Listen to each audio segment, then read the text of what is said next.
का स्वागत करती हूं। आप देख रहे हैं भारत 24 और हम हॉट पॉलिटिक्स पर चर्चा कर रहे हैं कॉफी के मग के साथ। बात हो रही है आज हुए थर्ड फेज के इलेक्शन को लेकर, क्या दिखाते हैं, क्या उसका एनालिसिस है। मेरे साथ अदिति भी मौजूद हैं, अजय जी भी हमारे साथ मौजूद हैं। प्रधानमंत्री जी ने कह दिया कि 4 जून को एक्सपायरी डेट है।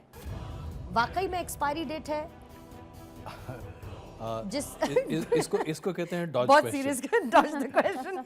मुझे आपको जितना मैं जानती हूँ, मुझे लग ही रहा था अदिति कि ये क्वेश्चन डॉज कर देंगे। डॉज, क्योंकि इस तरह के जो नो बॉल है हाँ। उसको फेंकने वाला व्यक्ति बहुत ही बुद्धिमान है।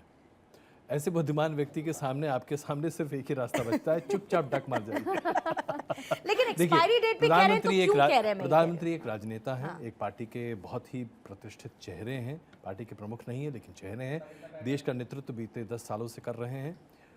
उनके दावे उनके खुद के असेसमेंट्स पर हैं और उनकी पार्टी की तरफ से, इसलिए उनके दावों को हम उसका आकलन कर सकते हैं। लेकिन जाहिर सी बात है अभी उसका कोई मतलब नहीं, क्योंकि 4 जून को क्या होगा। आप मत भी करिए, मैं कहती हूँ, लेकिन विपक्ष भी तो आकलन नहीं कर पा रहा।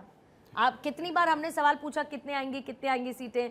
अब बीजेपी कह रही है कि 370 और 400 पार जाएंगे। आप कुछ तो बताइए कितने नंबर आ रहे हैं। लेकिन एनालिसिस वो उसका नंबर एक ला नहीं पा रहे, या वो अभी सामने नहीं रखना चाहते। देखिए, देयर इज एक बहुत बड़ा दो तरह की पॉलिटिक्स आज हमारे देश में खेली जा रही है।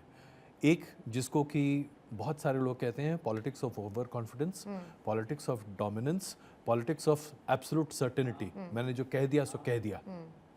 ये हमारे एक भारतीय पॉलिटिक्स ऑफ परसेप्शन, ये हमारे एक भारतीय संस्कृति का एक हिस्सा है। Psychology, if I may add. Absolutely. So ये एक हमारे भारतीय संस्कार में है कि भाई जो बड़े बूढ़े होते हैं ना, हम जानते हैं कि हम क्या कर रहे हैं, हमने कह दिया जी। तो एक ये अप्रोच है, ठीक है, हो सकता है। लेकिन यहाँ पर एक गठबंधन है जो 10 साल के अपने काम, अपने तमाम विचार और उसके आधार पर भविष्य की एक परिकल्पना आपके सामने प्रस्तुत कर रहा है। दूसरी तरफ एक गठबंधन है जिसको चाहिए था कि वो अपने विचार, अपनी परिकल्पना, अपने हिसाब से भविष्य के भारत की परिकल्पना आपके सामने रखे। लेकिन वो कर क्या रहा है? वो इनकी नकारात्मकता को बाहर निकाल रहा है। जी आपने ये नहीं किया, आपने ऐसा नहीं किया, आपने वो नहीं किया। There is no alternative narrative that आप या हम या देश की जनता के सामने है। अगर आप दोनों पार्टियों के पार्टी मैनिफेस्टो को उठाकर देख लीजिए, कहीं कोई फर्क दिखाई ही नहीं देगा। विदेश नीति पर एक राय, आर्थिक नीति एक राय, वेलफेयर मैकेनिज्म्स एक राय, लोगों तक सहूलियत पहुंचाना एक राय, कैसे लोगों को ज़्यादा समर्थ बनाना एक राय, रोजगार कैसे मुहैया कराना, तरीके अलग अलग हैं लेकिन टारगेट एक है। तो कुल मिलाकर क्या बात हुई? कोई ऑल्टरनेटिव नैरेटिव एक ही है। India is a welfare state, हम सब वेलफेयरिज्म पर आगे बढ़ेंगे और उसी के आधार पर बढ़ते चले मैंने ये सवाल इसलिए पूछा क्योंकि थर्ड फेज के कंप्लीशन के साथ ही we are almost half way. मतलब हम आधे रास्ते तक आ चुके हैं अपने लोकसभा चुनाव के संपन्न होने के। तो ये आधे रास्ते तक आने में पार्टियों ने पूरी तैयारी की थी, लेकिन आधे रास्ते तक आने के बाद अब कुछ तो इसको हम समझ पाएंगे कि किस ओर जा रहा है या नहीं। I would say ji 5 points. पहला, आधे रास्ते आगे, there is no poll theme, there is no poll science होगी जो हम ये एनालिसिस कर रहे हैं या इसका क्या गुणा भाग है, but there is no poll theme. हम बार बार एक ही बात कह रहे हैं। 2014 में भ्रष्टाचार के खिलाफ था, 19 में राष्ट्रवाद का फेम था। इस बार क्या हो रहा है ये समझते हैं। अक्सर क्या होता है, जो आईना दिखाया जाता है, the cute public including us who vote, तो उनको क्या होता है कि ये दिखा दिया, वो देखते हैं और वो वोट करके आते हैं। अक्सर ज़्यादातर ऐसा ही होता है। अब हो क्या रहा है, पहले क्या होता था कि बीजेपी बैटिंग करती थी और विपक्ष जो है वो फील्डिंग करता रहता था। जो बैटिंग की उसी मुद्दे को ही मुद्दा बना लेता था वो अपना। इस बार थोड़ा डिफरेंट है। इस बार दोनों तरफ से बैटिंग हो रही है। बहुत सारे मुद्दे, मंगलसूत्र की बात है या उस तरह की बात है, आरक्षण की बात है, ये तमाम बातें भारतीय जनता विपक्ष ने शुरू की और बीजेपी भी उसको मुद्दा बना रही है, खेल रही है, जो भी है। लेकिन वोटिंग परसेंटेज देख के एक चीज लगती है कि जैसे पक्ष और विपक्ष अपने हिसाब से कर रहे हैं, जनता भी, वोटर भी सुन सबकी रही है, कर मन की रही है।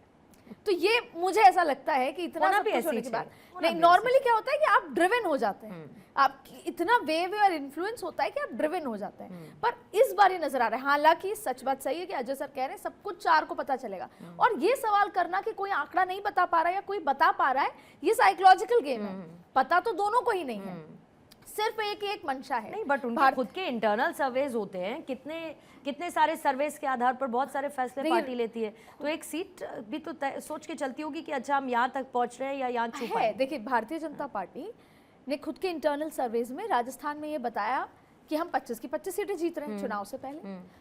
अभी भी वो यही बोल रहे हैं कि हम 25 से 25 जीत रहे हैं, लेकिन ऑफ रिकॉर्ड वो ये मान रहे हैं कि हम 5 सीटें शायद लूज कर रहे हैं, सूत्रों के हवाले से खबर लेकिन 5 सीटें शायद लूज करें। बात होती है चर्चा, तो एनालिसिस तो per day. In fact Bharatiya Janata party strategic party है, कई जगह वो हर 3 दिन में, जैसे दिल्ली में हर 3 दिन में, जब से अरविंद केजरीवाल तमाम मुद्दे हुए, हर 3 दिन में उन्होंने अपना सर्वे कराया है। लेकिन विपक्ष को सिर्फ ये चाहिए कि नंबर कैसे कम करें। उनको भी समझ में अभी तक ये आया था कि वो सरकार तो नहीं बना रहे, नंबर कम करना है, भारतीय जनता पार्टी को सरकार बनानी है। नंबर इतना बड़ा बताया है कि ये तो बात ही चली गई कि हार जीत हो रही है, तो ये सब कुछ साइकोलॉजिकल है। सही मायने में तो अजय सर आप 4 तारीख को आंकड़ों का विश्लेषण करें। नहीं, और जैसे लालू प्रसाद यादव ने भी कहा कि 200 से ऊपर नहीं जा पा रहे। देखिए, आंकड़ों की बात तो खैर हम छोड़ दें, लेकिन अदिति आपने 2 महत्वपूर्ण बातें भी की जिस पर थोड़ी चर्चा हम लोग कर सकते हैं। सबसे पहली बात, there is no poll theme, right. कल अपने शो में मिस्टर एनालाइजर ने, मैंने इस बात को सामने रखा और मेरा ये हाइपोथेसिस है, हो सकता है कि मैं पूरे तरीके से गलत हूँ, भारत के चुनाव में आमतौर पर पोल थीम कब होता है? सर था ना 14 में, there is something you were going around. क्या था, वही तो मैं जानना चाहता हूँ दीदी। भ्रष्टाचार के खिलाफ, भ्रष्टाचार सीडब्ल्यूजी मुद्दा, ये मुद्दा, बस भ्रष्टाचार वाज द मेन फोकस। यानी कि जनता के दिमाग में, विपक्ष के दिमाग में ये बात प्रमुखता से थी कि मौजूदा शासन असक्षम है, पॉलिसी पैरालिसिस है, भ्रष्टाचार है, इसलिए इस सरकार को हटाना चाहिए। यानी इसको पोल वेव नहीं, इसको एंटी इनकम्बेंसी कहेंगे, राइट। अब आ जाइए 2019, लेकिन मैं उसके पहले थोड़ा और पीछे चलूंगा, क्योंकि हमारी दिक्कत क्या है आज के हमारे पॉलिटिकल डिस्कोर्स में, हम सिर्फ ऑपोजिशन के नैरेटिव के आधार पर 10 साल की बात करते हैं, हम विस्तृत बात नहीं करते। हमारे पास डेटा का पूरा बैंक है, 52 से चुनाव हो रहे हैं इस देश में, हम उसके बारे में कभी चर्चा क्यों नहीं करते? तो आइए जरा मैं सिलसिलेवार तरीके से पीछे चलता हूं और आप प्लीज अपनी बात कहिएगा। अब इसके पीछे चलते हैं 2009 में। 2009 में क्या कोई पोल नैरेटिव था? कोई पोल नैरेटिव नहीं था। दरअसल कांग्रेस और यूपीए को तो इस बात का भरोसा भी नहीं था कि वो चुनाव जीत सकते हैं। पर सर तब कोई विपक्ष नहीं था, मतलब in the sense there was no face like how it is today. Lal Krishna Advani थे, लालकृष्ण बिल्कुल थे। That strong way. देखिए, ये स्ट्रांग वे कौन डिफाइन कर रहा है? देखिए, पॉलिटिकल पार्टीज और परसेप्शन डिफाइन करती हैं। शायद ऐसे कि आज राहुल हैं, लेकिन लोग उनको राहुल उस समय भी की थे, तरह नहीं देख रहे हैं। राहुल 2009 में भी थे, लेकिन कांग्रेस पार्टी राहुल को प्रोजेक्ट नहीं करना चाहती थी, इसलिए राहुल नहीं थे, होते हुए भी नहीं थे। और मनमोहन सिंह को भी प्रोजेक्ट नहीं करना चाहती थी, इसलिए मनमोहन सिंह प्रधानमंत्री होते हुए भी चुनावी सभाओं में सक्रिय उतने नहीं थे। पंजाब के अलावा उन्होंने तब कांग्रेस ने का इस्तेमाल तक नहीं किया था। प्रचार की पूरी कमान सोनिया गांधी, राहुल गांधी और प्रियंका गांधी के ऊपर थी, राइट। और हुआ क्या, 145 सीटों से बढ़कर 2004 की 145 से बढ़कर 2004 सीटें कांग्रेस को आई, जिसका यकीन कांग्रेस को भी नहीं था। और कांग्रेस ने इसका श्रेय 78,000 करोड़ के कर्ज माफी को दिया। आप देखिए, अब क्या उसमें कोई वेव था? नहीं साहब। अब उसके ठीक पहले चलते हैं 2004। 2004 में इंडिया शाइनिंग का नारा वाजपेयी सरकार ने दिया पूरी दमखम के साथ। मैं दावे के साथ कह सकता हूं, ऐसे मुश्किल से 5 आदमी भी देश में नहीं होंगे, पत्रकार या टीकाकार के तौर पर, जो ये मानने को तैयार थे कि वाजपेयी जी की सरकार जाने वाली है। And what strong cabinet then? Yeah. एक जबरदस्त कैबिनेट, एक परफॉर्मेंस ओरिएंटेड सरकार। अगर आप मूलभूत इकोनॉमिक परिवर्तन की बात करें तो 1991 से 95 के बाद जो मूलभूत इकोनॉमिक परिवर्तन देश में हुए हैं वो 1999 से लेकर 2004 के बीच में हुए। ठीक, इसके बावजूद वाजपेयी सरकार चली जाती है। क्यों चली गई? जनता में नाराजगी थी, विपक्ष ने कोई एजेंडा सेट नहीं किया था, जनता ने तय किया कि मुझे ये सरकार पसंद नहीं है। मुझे ये गठबंधन पसंद नहीं। So there was no wave. Was there anti Vajpayee wave? No. कुछ भी दिख रहा था? नहीं। पर फिर भी सरकार। अब जरा इसको मैं यहां से जंप मारते हुए 2019 पे आ जाता हूं। 2019 में थर्ड फेज के चुनाव के समय मुझे बड़े खूबी याद है, ये कहा जा रहा था कि इस बार तो मोदी सरकार गई, नहीं जीत रही। 2019 में जी, 2019 में थर्ड और फोर्थ फेज में जब यूपी, बिहार और सब जगह मतदान हो रहे थे, उस वक्त इस बात को लेकर बहुत चर्चाएं थी कि इस बार नहीं बनेगी सरकार, शायद 200 सवा 200 सीट से ऊपर नहीं आएगी। दरअसल एक ओपिनियन पोल को छोड़ दिया जाए तो चुनाव की शुरुआत से पहले किसी ने भारतीय जनता पार्टी को 300 से ज्यादा सीटें दी तक नहीं थी 2019 में। एग्जिट पोल में आकर लोगों ने सीटें अपनी बढ़ाई थी, लेकिन ओपिनियन पोल में 300 से ज्यादा सिर्फ एक ओपिनियन पोल ने दिया था, Chanakya opinion poll. And I would add on कि हमारे editor in chief Jagdish Chandra ji का शो आता है जेसी शो, उन्होंने उसमें कहा था कि 300 और गिनते जाओ, बिकॉज मैं साक्षी थी उस बिल्कुल। मोमेंट की। तो ऐसी टिप्पणियां करने वाले बहुत कम लोग थे। लेकिन जैसे ही चुनाव खत्म हुआ, उसके बाद क्या बात निकल के आई, आई जस्ट टेक 2 मिनट्स। उसके बाद क्या बात निकल के आई? मोदी वेव था साहब। अगर मोदी वेव था तो डे 1 से दिखना चाहिए था। पुलवामा की वजह से हो गया। अगर पुलवामा और राष्ट्रीयता इतना बड़ा मुद्दा था तो फिर तो बाकी सब कुछ बेकार था। तो फिर लाभार्थी की बात कहां से निकल कर आ गई? अजय सर, एक हारने के बाद important हर कोई टिप्पणी अपना नैरेटिव गढ़ लेता है। सबसे पहले कौन सा स्टेट अदिति आप पिक कर रही हैं जिस पर आप डिस्कस करना चाहते हैं precisely? I would always love to discuss on Uttar Pradesh. Uttar Pradesh, start. Uttar Pradesh एक तो हर वो इम्पोर्टेंट है, उत्तर प्रदेश का भी हर चरण बहुत इम्पोर्टेंट है। जैसे अगली बार में अमेठी रायबरेली आएगा, इस बार में यहाँ पे मैनपुरी है, इस बार में रायबरेली बोलने के साथ आपके चेहरे पर एक ऊर्जा का क्योंकि बहुत सारे कहानी किस्से उससे जुड़े हुए हैं, अंदर क्या हुआ क्या नहीं। लेकिन उससे पहले हम मैनपुरी पे आते हैं। सपा, इन 10 सीटों में सपा जो है कई जगह तो इतनी स्ट्रांग है कि कोई उनका मतलब गढ़ है। कई जगह इनरोड्स ही नहीं है, पूरे जो 10 सीटें हैं और कई जगह उन्होंने इनरोड्स नहीं किए। लेकिन एक रोचक बात यह है, आगरा देख लें, खास तौर पे फतेहपुर सीकरी की बात करें, कुछ ऐसी सीटें हैं जो भारतीय जनता पार्टी के लिए कोई सोचने की बात नहीं थी, लेकिन वो कंटेस्ट में आ गई है। उसमें बसपा को भी हम क्रेडिट दे सकते हैं, अलग अलग चीज़ें। लेकिन मैनपुरी से शुरू करते हैं सर, उसका जिक्र मैंने आपके साथ, आपने शो में भी आपने मुझे अलाउ किया। तो वहां पर भारतीय जनता पार्टी हार नहीं मानती, तो भारतीय जनता पार्टी ने जयवीर सिंह को उतारा है। वो पूरी की पूरी सीट अब यहां से शुरू होती है जातीय पॉलिटिक्स। तो हम जिस पोल थीम की बात कर रहे थे, इस बार एक तो ये ओबीसी सेंट्रिक हो गया है, फिर ऑल द मोर जातीय समीकरण वाला चुनाव हो गया है। तो चाहे फिर and one there is UP and another will discuss Goa. Goa हम सोचते ही एक अलग जोन में आते हैं, लेकिन गोवा जब हम गए जमीन पर तो देखा कि वहां उतना ही जाति हावी है जितना उत्तर प्रदेश में है।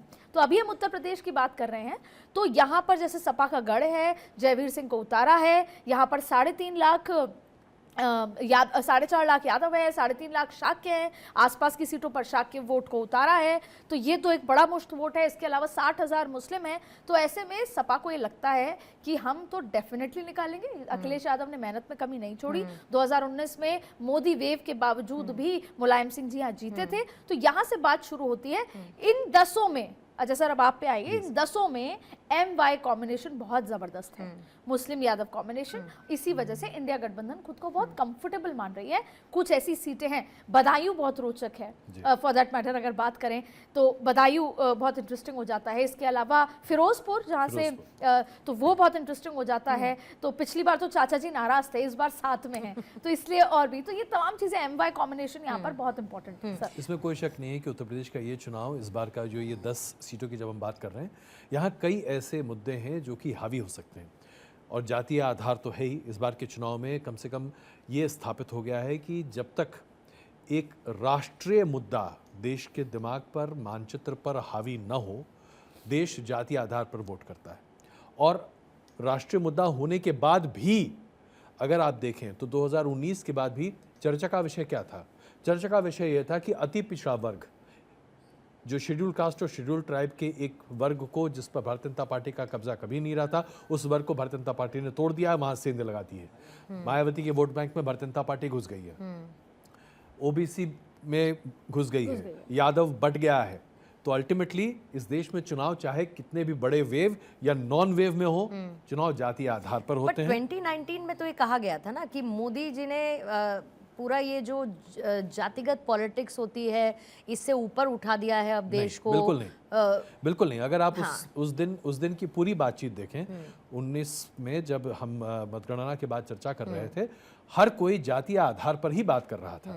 ये उसके बाद का पोस्ट ट्रूथ है। देखिए, ये आजकल हमारे दुनिया में एक नई चीज है जिसका इजाद हुआ है। हम होने वाली घटना, हुई घटना पर एक नया इंटरप्रिटेशन सामने लेकर आते हैं और उसका एक नया इंटरप्रिटेशन सच के तौर पर प्रस्तुत कर देते हैं, जो कि हिटलर के ज़माने में बड़ा अच्छे तरीके से हुआ करता था। तो पोस्ट ट्रूथ आज है। हमने उस समय जातीय आधार पर बात की थी। हम लोगों ने, तमाम लोगों ने यही चर्चा की थी कि कैसे कहाँ कहाँ किस किस पॉकेट में भारतीय जनता पार्टी ने कहाँ किस पर सेंध मारी, किस किस जात पर कब्जा किया। और उसके बाद हुआ कि देखिए, नैरेटिव ये है कि आज पूरे देश में हिंदुत्व और भगवा लहर है। ये पोस्ट ट्रूथ है। और इसी पोस्ट ट्रूथ पर हम आज भी बात कर रहे हैं कि आज देश में लहर नहीं है। कल को अगर 300 पार भारतीय जनता पार्टी की सीटें आ जाती हैं, 300 पार भी आ जाती हैं, तो फिर यही पोस्ट ट्रूथ होगा। आपने 400 पार नहीं बोला सर। 370 का लक्ष्य तो भारतीय जनता पार्टी ने अपने लिए रखा है, तो मैं 400 पार बोल प्लस फिर मुझे प्रवक्ता की जगह लेनी पड़ेगी। नहीं, मैंने ये सोचा कि आप मतलब -100 करके आप 300 पार का जिक्र कर रहे हैं, तो ये आपका एनालिसिस है या नहीं, बिल्कुल नहीं। In fact, to sum it up, I would say Yes.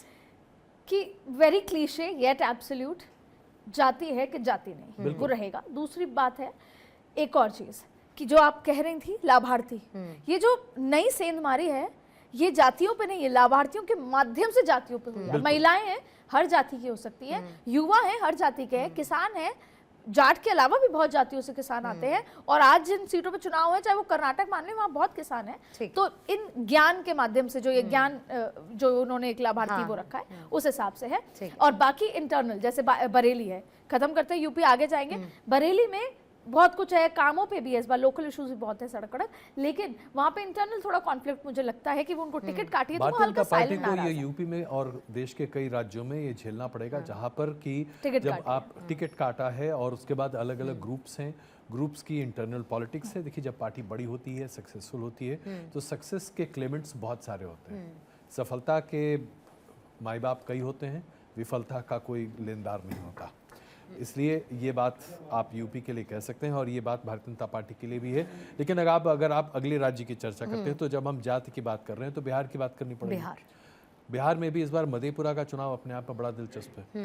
Yadav land में क्या होने जा रहा है, लालू प्रसाद यादव और आरजेडी का वहां पर चलेगा कि बिहार नहीं का चलेगा। कम वोटिंग परसेंट में मेंशन करूं या वोटिंग परसेंटेज छोड़ दें? नहीं, देखिए, वोटिंग परसेंटेज अपने आप में मायने रखता है, इसमें कोई दो राय नहीं है। मैंने सिर्फ एक राय सामने रखी है जो प्रस्तावित राय हो सकती है। तो कम वोटिंग परसेंटेज क्यों? जो अदिति कह रही थी कंफ्यूज हैं। जाहिर सी बात है, आप देखिए ना, बिहार की पॉलिटिकल स्टेबिलिटी को अगर आप देखिए, बीते 5 सालों में मुख्यमंत्री पहले एक जगह होते हैं, उसके बाद दूसरी जगह हो जाते हैं, उसके बाद फिर वापस चले जाते हैं। पार्टियां अलग अलग तरीके से अपने आप को ऑर्गेनाइज और डिसऑर्गेनाइज कर रही होती हैं। भारतीय जनता पार्टी का एक बहुत बड़ा तबका बिहार में है जो ये बात मानता रहा है लगातार से कि नीतीश कुमार की आवश्यकता ही नहीं है, हमें अपने दम पर चुनाव लड़ना चाहिए और उसके आधार पर वो अपनी नीतियों को आगे बढ़ाना चाहते हैं। कहते हैं कब तक हम सेकंड फिडल का काम करते रहेंगे। अगर आप पंजाब में हिम्मत दिखा सकते हैं जहां पर आप एकदम शून्य थे, तो आप बिहार में हिम्मत क्यों नहीं दिखा सकते जहां आप खुद अपने दम पर चुनाव लड़ें। तो इस तरह के नैरेटिव बिहार में बहुत सारे। इसीलिए जो आपने जाति और बिहार का जिक्र किया, whatever it is, at the end of the day, extremely backward class के चलते बीजेपी को नीतीश कुमार का साथ लेना ही पड़ा, जबकि हमने वो बयान देखे हैं अमित शाह सबके। और तो अगेन जाति उसके बिना नहीं होता, और ऑन द टॉप पद्मश्री देना, चाहे फिर वो आरएलडी देना हो या फिर यहाँ देना हो, ये सबको टारगेट जाति का ही है। तो अगर आप बिहार की स्थिति देखें तो ये स्थिति दिखाई देती है। बिहार में भी एमवाई समीकरण बहुत अच्छे पैमाने पर इस बार दिखाई देगा कि कितना सार्थक है।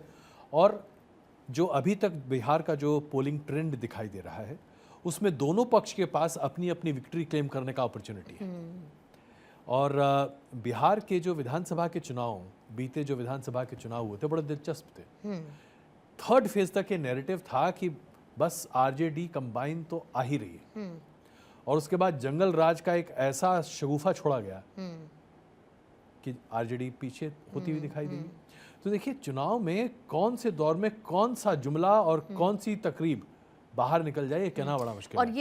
ये जुमला जो अभी कहा लालू प्रसाद यादव ने, बिहार की पॉलिटिक्स में थर्ड फेज के बाद जी। ये किसी तरीके का कोई जाहिर इम्पैक्ट सी बात है, आपको उस वोट बैंक को कंसोलिडेट करना है। जिस पसमंदा मुसलमान की बात हम करते हैं, जो बिहार से ये टर्मिनोलॉजी बाहर निकल कर आई, जिसको भारतीय जनता पार्टी ने पूरे देश भर में इस्तेमाल करने की बड़े पैमाने पर कोशिश की है, उस पसमंदा मुसलमान को ही तो आप आरक्षण देने की बात करते हैं जब आप उसे ओबीसी के लिस्ट में डालते हैं। बिहार में भी ऐसे कई मुस्लिम जातियां हैं जिन्हें ओबीसी लिस्ट में डालकर आरक्षण दिया गया है। अब जब आप ये कहते हैं कि हम 4% आरक्षण देंगे और लालू जी ये बात सामने रखते हैं, तो इसको और मुखर तरीके से सामने रख अब रहे आप हैं। दोनों लालू जी के पीछे पड़ गए, वो अपने बेटे बेटी का पॉलिटिकल करियर नहीं देखेंगे कैसे? जाहिर सी बात जाहिर सी बात है। जिस चाहे तरीके बेटा 17 महीने बनाम 17 साल की बात करे, काम की बात कि मैंने नौकरी दिलवाई, लेकिन लालू जी सुरक्षित रखेंगे दोनों बेटी। जाहिर सी बात है, और यही चीज़ पश्चिम बंगाल में हो रही है। जब आप ममता बनर्जी की बात करते हैं तो मैं फिर आज कई मौके आ रहे हैं जहां मुझे मिस्टर एनालाइजर का बार बार हवाला देना पड़ रहा है, लेकिन कल हमने इस बात को सामने रखा था कि आप देखिए ममता बनर्जी ने किस तरीके से बंगाल के नैरेटिव को, जो भारतीय जनता पार्टी ने चुनाव से पहले डोमिनेट कर दिया था संदेश खाली के इस पूरे एपिसोड से, उसको चेंज करने के लिए एक वायरल वीडियो का सहारा लिया और भारतीय जनता पार्टी को घेरना शुरू कर दिया। वीडियो वायरल क्या है कि भारतीय जनता पार्टी के शुभेंदु अधिकारी ने संदेश खाली के पूरे प्रकरण को आयोजित किया। उसकी सत्यता पर कोई चर्चा नहीं हो रही है, कोई पुलिस जांच उसके बारे में नहीं हो रही है, उस मामले पर कहीं कोई टीका टिप्पणी नहीं है, कुछ भी नहीं हुआ, लेकिन हंगामा पूरा है। लेकिन देखिए, आप इसको कहते हैं गेम चेंजर।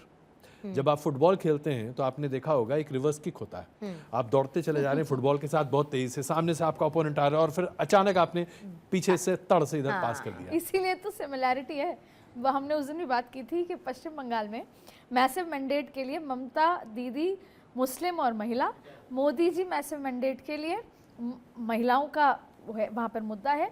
और उससे बड़ी बात है कि ये मास लीडर है, वो भी मास लीडर है, वो राष्ट्रीय स्तर पर है, ये बंगाल में है। और कैसे संदेश खाली को भारतीय जनता पार्टी ने महिला, लॉ एंड ऑर्डर, तमाम चीज़ों को देखकर किया, वैसे ही अब देखिए पलटवार ये है। और उस पलटवार पे अब जैसे ही एक सेक्स स्कैंडल की बात कर्नाटक में निकल कर आती है, तो एक सेक्स स्कैंडल की बात आपको राज्यपाल के तौर पर बंगाल में दिखाई देती है। अब आप पश्चिम बंगाल में महिलाओं के आत्मसम्मान पर जब ठेस पहुंचाएंगे तो आपको नुकसान होगा। वोट बैंक, महिला, दोनों में कॉमन फैक्टर। नुकसान यहाँ किसका होगा? ये गेम है, इसी को कहते हैं गेम ऑफ पॉलिटिक्स। लेकिन उसी विक्टिम में से एक को कैंडिडेट बना देना, फोन करा उनको मोदी जी ने, 2 कैंडिडेट भी, दोनों को फोन करा, कि उनको कैंडिडेट बना देना। महुआ मोइत्रा के खिलाफ जो भारतीय जनता पार्टी के प्रत्याशी हैं उनको फोन किया, द रिचेस्ट कैंडिडेट। बिल्कुल, जो चुनाव लड़ना ही नहीं चाहती थी, I am not interested in politics, ये उनका बयान मुश्किल से 6 महीने पहले का था। टिकट दे दिया उनको, और आज महुआ मोइत्रा के जो तमाम कार्यकर्ता हैं वहाँ उस पूरे उनकी कंस्टिट्यूएंसी में उनका ये मानना है कि महुआ मोइत्रा के लिए ये चुनाव मुश्किल हो गया है। दिल्ली में बैठे हम सब इस बात की जानकारी बहुत कम स्तर पर रख पाते हैं, लेकिन महुआ मोइत्रा का कैंपेन इतना सेंट्रलाइज्ड है कि आम टीएमसी का जो कार्यकर्ता है वो अपने आप को महुआ मोइत्रा के कैंपेन से बहुत ही डिस्कनेक्टेड पा रहा है। One of the reason is also that कि टीएमसी के वर्कर्स को लगता है कि हमको फोन ही नहीं करके बताती। She has her own group of people, own team, तो वो टीएमसी से के संगठन से कम लिंक्ड है, वो अपना सेल्फ हेल्प। लेकिन संदेश खाली एक बड़ा मुद्दा, और उसके अलावा जो यात्राएं निकलती हैं, रथ यात्रा और इन सब, जिस तरीके से ममता बनर्जी की उनको लेकर अप्रोच है, वो मुद्दे उठाए गए। संदेश खाली का जो आपने कहा कि उसको डाइल्यूट करने के लिए दूसरा मुद्दा लाया गया, तो वो डाइल्यूट हुआ उसी क्या? मुद्दे को देखिए, उसी मुद्दे पर एक नया वायरल वीडियो सामने रख कर दिया गया। तो उससे डाइल्यूट होगा संदेश? देखिए, डाइल्यूट होता है या नहीं होता है, मसला क्या है? मसला यहाँ पर है कि मुझे वोटर को कंफ्यूज करना। आपने मेरे ऊपर आरोप लगाया, मैंने आपके ऊपर आरोप लगा दिया, अब वोटर कंफ्यूज्ड है। जो फ्लोटिंग वोटर की बात अभी थोड़ी देर पहले अदिति कर रही थी। लेकिन क्योंकि मैं बंगाल में एक चीज देख कर आई, अब ये 4 जून को हम बात करेंगे, हम सही थे। इस बार भारतीय जनता पार्टी की हल्की एज वहां पर इसलिए भी मिल रही है, संदेश खाली, XYZ सबको। जो वोटर है ना वहाँ का, वो बड़ा इंटेलिजेंट है, वो बहुत शार्प है। वो क्या कर रहा है, उसको चाहिए विधानसभा में कोई और लोकसभा में कोई।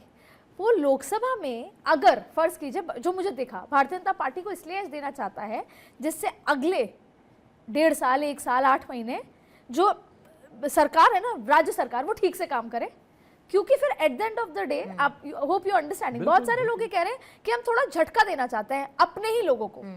तो वो झटका देना चाहते हैं जिससे वो ठीक से काम करें। तो इस तरह की भी एक चीज लेकिन बहुत अलग अलग मानसिकताएं हैं और चीज़ें अलग अलग चल सकती हैं। जैसे कि अगर हम आज कर्नाटक की बात कर लें, कर्नाटक का इस फेज के साथ ही अब सारी 28 सीटों पर मतदान खत्म। अब कर्नाटक में आप देखिए क्या ज़बरदस्त गेम है, 14 सीटों का मतदान होता है और 1 साल पुराने सेक्स स्कैंडल के बारे में कोई चर्चा नहीं करता है। और अचानक से जैसे ही मतदान खत्म होता है उसके अगले दिन जनाब प्रज्वल जी जर्मनी की यात्रा पर निकलते हैं और उसके बाद पूरा बखड़ा शुरू हो जाता है और राज्य सरकार उसे लेकर पूरे तरीके से हमलावर है। हमलावर किसके ऊपर है? भारतीय जनता पार्टी के ऊपर। 14 सीट जिन पर आज मतदान हो रहा है उसमें सबसे ज़्यादा स्टिक किसका लगा है? भारतीय जनता पार्टी पर। ये सारी 14 की 14 सीटें भारतीय जनता पार्टी ने 2019 में जीती।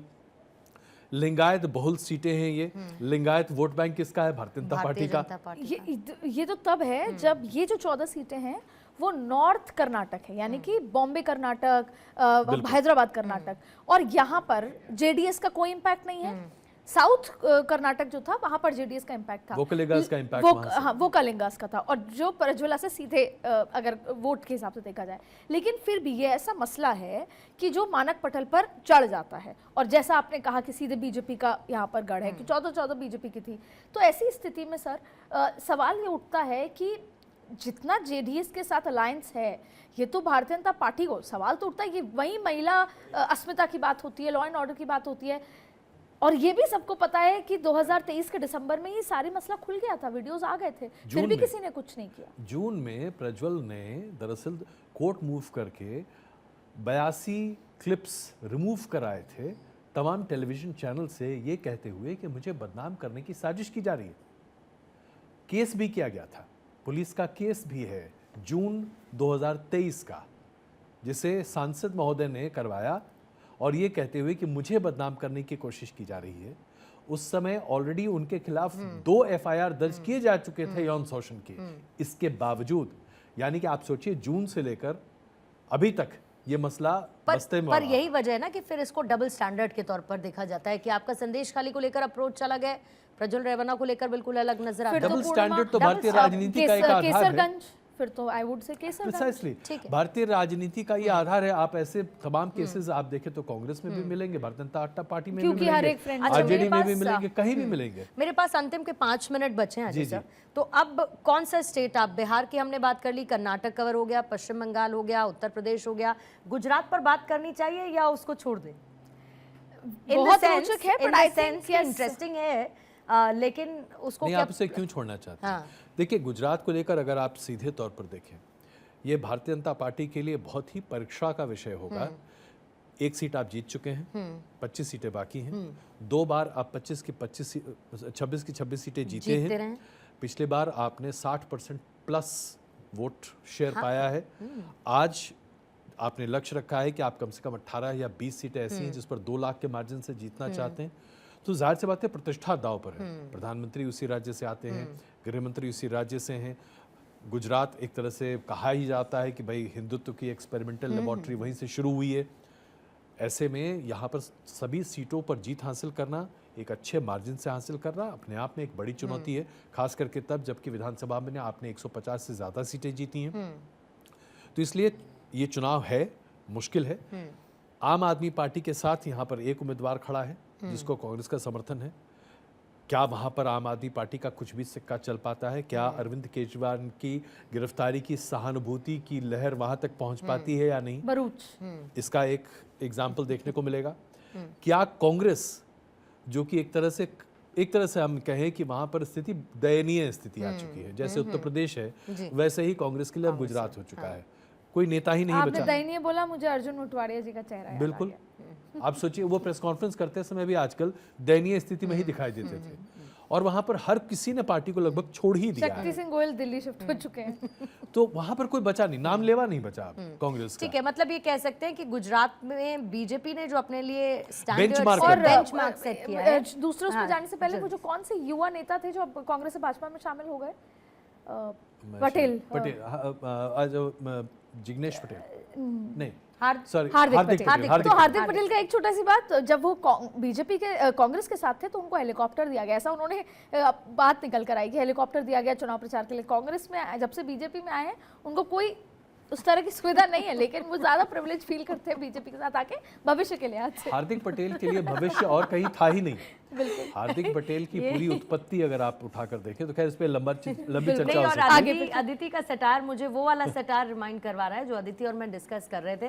तो एक वोटर ने कहा कि हाँ वोट तो देना पड़ेगा, तभी केंद्र का काम राज्य में होगा, समथिंग लाइक दिस। अदिति, हाँ, तो वो बिल्कुल मुझे किसी ने कहा कि मैंने जिसका केंद्र में सरकार है उसी को देना पड़ेगा, and I was very positive कि मतलब ये वोटर भारतीय जनता पार्टी का है, क्योंकि कह रहा है कि केंद्र में है तो हम यहीं देगा। तो उन्होंने कहा नहीं नहीं नहीं, क्योंकि अगर केंद्र वाले ही सरकार यहाँ आएगी तभी यहाँ का काम होगा, तो हमें तो काम कराने से मतलब So that was a good satire.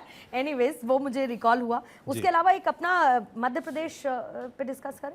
Madhya Pradesh है, गोवा है, काफी सारे राज्य हाँ, हैं। लेकिन अपने पास क्योंकि मुश्किल से अब 2-2.5 मिनट का वक्त बचा है अदिति, तो जल्दी जल्दी हम टच एंड गो करते हैं। मैं एक लाइन में बोलूंगी, मध्य प्रदेश रोचक है, विदिशा जाहिर तौर पे बड़ी जीत से इमोशनल चुनाव है वो तो। इसके अलावा ज्योतिरादित्य सिंधिया, उनका पूरा उनकी नाराजगी 2018 में शुरू हुई थी, मुझे मुख्यमंत्री नहीं बनाया, मैंने काम किया, यानी 2018 में जो कांग्रेस के मुख्यमंत्री के चेहरे के रूप में भारतीय जनता पार्टी के अगेंस्ट चुनाव लड़ रहा था, उसे 2019 में शिकस्त मिली, फिर वो कांग्रेस में आता है, तो अपने ही लोगों से लड़ना है, उसके लिए बहुत आसान नहीं है।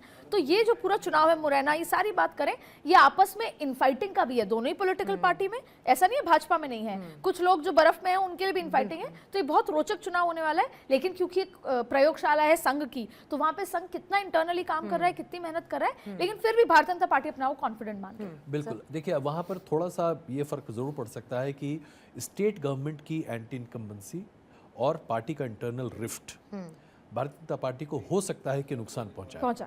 लेकिन ये इसके बारे में स्पष्टता से बात हम 4 को ही कर पाएंगे, उसके 4 जून से पहले नहीं कर पाएंगे। लेकिन अगर ऐसा होता है तो इसे अप्रत्याशित नहीं माना जाना चाहिए। लेकिन ज्योतिरादित्य सिंधिया का एक तरह से करियर स्टेक पर होगा, भले ही वो लोकसभा जीतेंगे जो भी स्थिति होगी, लेकिन किस मार्जिन से, कैसे, क्या माहौल, ये कहीं ना कहीं उनके रिपोर्ट कार्ड में ऐड होगा। भारतीय जनता पार्टी बहुत ऑब्जर्वेंट है, वो ऐड करेगी और कि ऐसे कितने दमदार बहुत सारे लोग हैं जिनका करियर स्टेक पर या जिनके पॉलिटिकल एस्पिरेशंस 2024 के चुनाव में बहुत कुछ निर्धारित करते हुए नजर आएंगे, जो अपने आप को बड़े बड़े पद पर देखते हैं। और जाहिर है कि वो खैर निर्धारित होगा क्योंकि समय सब बहुत कम है। अगर कोई और स्टेट पर्टिकुलर वन लाइन में आप पिक करना चाहते हैं, मैं गोवा पे इसलिए चर्चा करना चाहती हूँ क्योंकि गोवा में क्या लेकिन लगता है कि वहाँ तो टूरिस्ट और तमाम चीजें हैं, और वहाँ पर क्या है कि राष्ट्रीय मुद्दे हैं, पर ऐसा नहीं है। नॉर्थ गोवा, साउथ गोवा समझ लेते हैं। नॉर्थ गोवा में ओबीसी 60% ओबीसी वहां पर है, तो वहां पर एक भंडारीज करके एक वोट बैंक है, वो बहुत बड़ा वोट बैंक है, ओबीसी बना। वहां पर फिर सारस्वत ब्राह्मण्स वोट बैंक है। तो जो श्रीपद नायक है वो नायक भंडारीज वोट बैंक से आते हैं। तो भारतीय जनता पार्टी खुद को दोनों ही सीटों में बहुत वो मान रही है। लेकिन इसके इतर साउथ गोवा की बात करें, साउथ गोवा में टक्कर है, पहले कांग्रेस का सांसद हुआ करते थे, लेकिन इस बार क्रिश्चियंस को उतारा है क्योंकि वहां पे ज्यादा क्रिश्चियन, तो वहां पे विद द लाफ्टर जल्दी से एक bomb is going to come. नहीं अब मुझे दिख रहा है, this is called Purnima bomb. मैं बहुत ही ऐसे ही बस आपसे कुछ पूछना चाहती थी क्योंकि बस अब हम क्लोज कर रहे हैं। तो आज प्रधानमंत्री जी पहुंचे, अपना वोट कास्ट उन्होंने किया, एक बड़ा मैसेज उनकी तरफ से कहा गया, लेकिन उनकी भगवा जैकेट और अमित शाह के भगवा गमछे पर आपका क्या कहना है? इस पे क्या कहा जा सकता है? कोई भी व्यक्ति स्वतंत्र है कुछ भी पहनने और ओढ़ने के लिए, इसका क्या संदेश निकाला जाए? I'll take it as a confidence in Gujarat that they are carrying forward, और जिस तरीके से जीतते रहे हैं उसके हिसाब से बात है। लेकिन देखिए हम हमारे खास करके हम जो अपने आप को पत्रकार वर्ग, बुद्धिजीवी वर्ग, टीकाकार वर्ग जो है, हम ना बॉडी लैंग्वेज आप देखें So what else can we do? खबरें तो आजकल निकलती नहीं है, तो हम बॉडी लैंग्वेज से खबरें निकालते हैं। लाइटर नोट कि खबरें नहीं निकलती हैं, लेकिन खबरें ये जो अब जैसे हम बॉडी लैंग्वेज एक्सपर्ट्स बन गए, हम बॉडी लैंग्वेज कौन कितने कॉन्फिडेंटली चल रहा है, इसकी एक परिणति। और जो मैं एक छोटा 2 मिनट आपका लूंगा, 1 मिनट चलिए, 30 सेकंड समय दे 30 सेकंड चलिए। जनरल परवेज मुशर्रफ पाकिस्तान के राष्ट्रपति के तौर पर प्रधानमंत्री वाजपेयी से मुलाकात करने आगरा पहुंचे। उस कवरेज पर मैं भी वहाँ पर था, तमाम अन्य रिपोर्टर्स के साथ, अलग अलग ड्यूटीज़ लगा करती थी। मेरा काम था कि मैं जनरल परवेज मुशर्रफ के पीछे भागूं, उनसे मेरी पुरानी पहचान थी।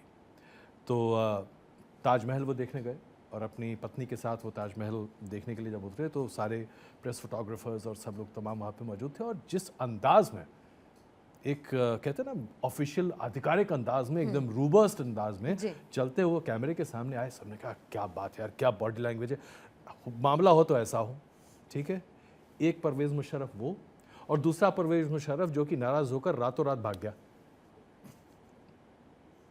तो हम पत्रकारों के बीच में ना ये 2 सेकंड के लिए वो मेस्मराइजिंग इफेक्ट होता है और वो 2 सेकंड में हम बह जाते हैं। बट इट्स बड़ा विद द अच्छा पब्लिक आल्सो सर। वहां पर मैं तो 10 ही सेकंड लेती हूँ। नहीं है मेरे पास वहाँ के लोग बहुत खुश थे जिस तरीके से पब्लिक कनेक्ट नरेंद्र मोदी जी ने किया, जिसकी यूएसपी है उनकी।